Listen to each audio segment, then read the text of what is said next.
One small fire, too many fire trucks. I want you to forget bacteria for just a minute. Forget white blood cell counts. Forget SOFA scores. Let's understand the story first. Imagine one small kitchen fire starts in a neighborhood. It's contained to a single house. Normally, one fire truck arrives. The firefighters put out the fire. Everyone goes home. Problem solved. Now imagine something very different. Instead of one fire truck, every fire truck in the entire city responds. Dozens of trucks race into the neighborhood. They smash windows, break down doors, flood every house, destroy sidewalks. The original fire was small, but the response became enormous. By trying to save the neighborhood, they accidentally destroy it. That's sepsis. The infection starts the problem, but the body's overwhelming response causes much of the damage. Everything that happens next begins with that one picture. Too many fire trucks. The entire disease in one picture. Here's the entire disease in one simple flowchart. An infection begins somewhere in the body. Maybe it's pneumonia, a urinary tract infection, an infected wound. The immune system recognizes the danger and immediately responds. That's exactly what it's supposed to do. But sometimes, the response becomes excessive. Powerful inflammatory chemicals spread throughout the bloodstream. Those chemicals cause blood vessels to relax. They also make blood vessels become leaky. Fluid starts leaving the circulation. Blood pressure begins to fall. Now the organs aren't receiving the oxygen-rich blood they need. The brain, the kidneys, the liver, the heart. Every organ depends on good blood flow. The infection lights the match. But the body's response creates the firestorm. Remember leaks. I like memory words that tell the story. For sepsis, I remember leaks, because that's exactly what the blood vessels are doing. L stands for leaky blood vessels. Instead of holding blood inside, they begin leaking fluid into surrounding tissues. E is extremely low blood pressure. As fluid leaves the bloodstream, pressure falls. A is altered mental status. The brain is incredibly sensitive to poor blood flow. Confusion is often one of the earliest warning signs. K reminds us the kidneys slow down. Without adequate perfusion, they stop making urine. Finally, S is skin changes. Early in sepsis, patients may have warm, flushed skin. Later, as shock develops, the skin often becomes cool, pale, and clammy.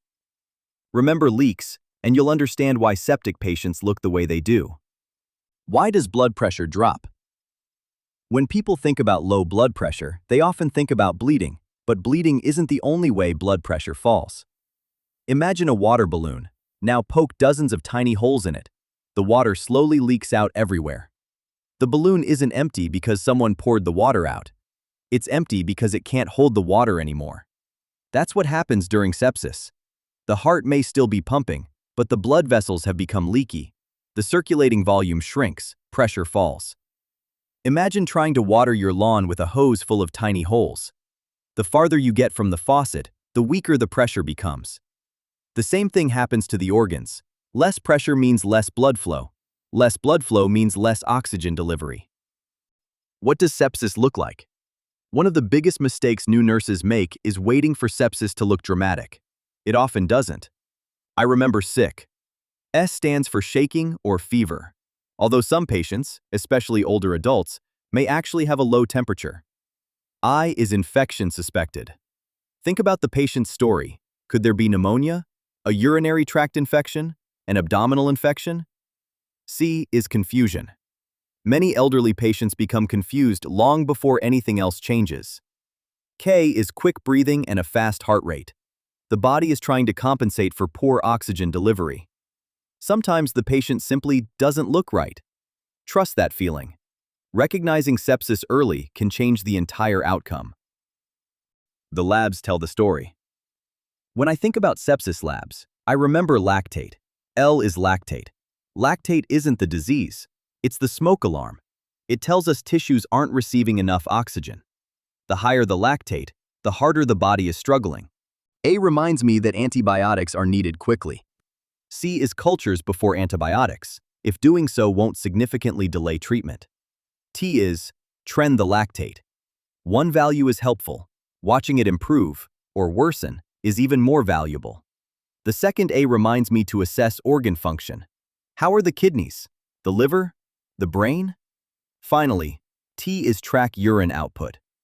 E is evaluate continuously. The labs aren't random numbers.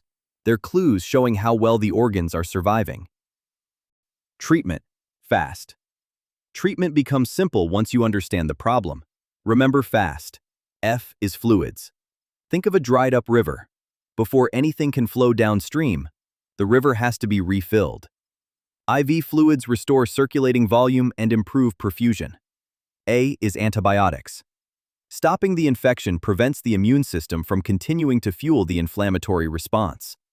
S is source control. Sometimes antibiotics alone aren't enough. An abscess may need drainage. An infected catheter may need removal. The source has to be addressed. T is treat persistent low blood pressure. If adequate fluids aren't enough, vasopressors may be needed to help maintain perfusion. Every intervention has one goal: restore oxygen delivery before organs begin to fail. Nursing priorities. Sepsis is a disease of constant reassessment. I remember watch. W is watch the vital signs closely. Blood pressure, heart rate, respiratory rate, temperature. A is assess mentation.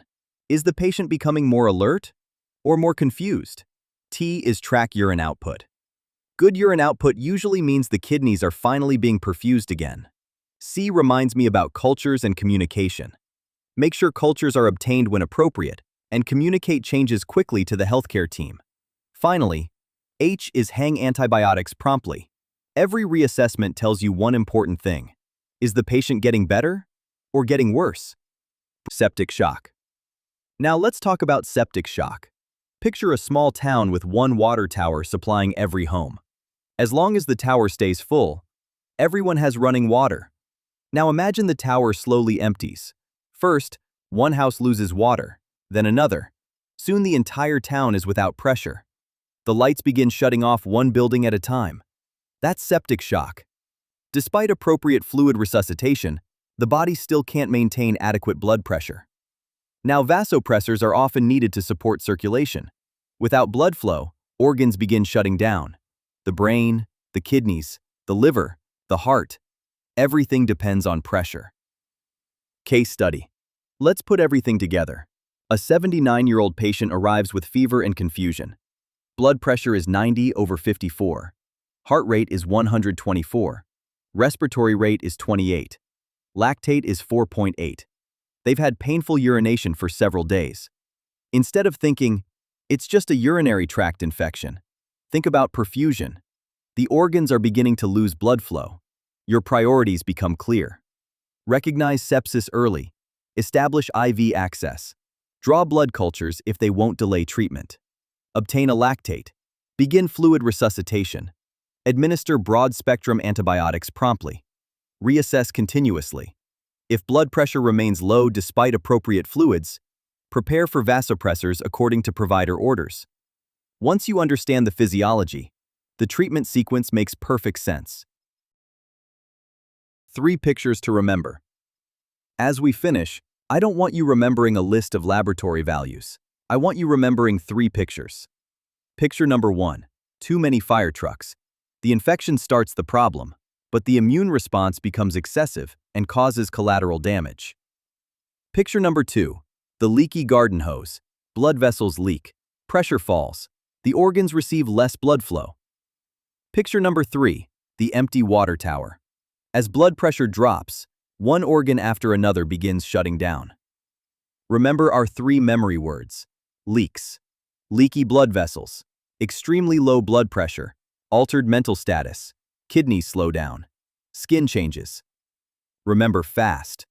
Fluids, antibiotics, source control, treat persistent hypotension. And remember watch. Watch vital signs, assess mentation, track urine output, cultures and communication, hang antibiotics promptly. One final thought. Don't think of sepsis as simply an infection. Think of it as a neighborhood where one small fire causes every fire truck to respond, flooding the streets and damaging the homes they're trying to protect. The infection lights the match. The overwhelming immune response causes the flood. Your job in the emergency department is to recognize that flood early, restore circulation, stop the infection, and protect the organs before they begin to fail.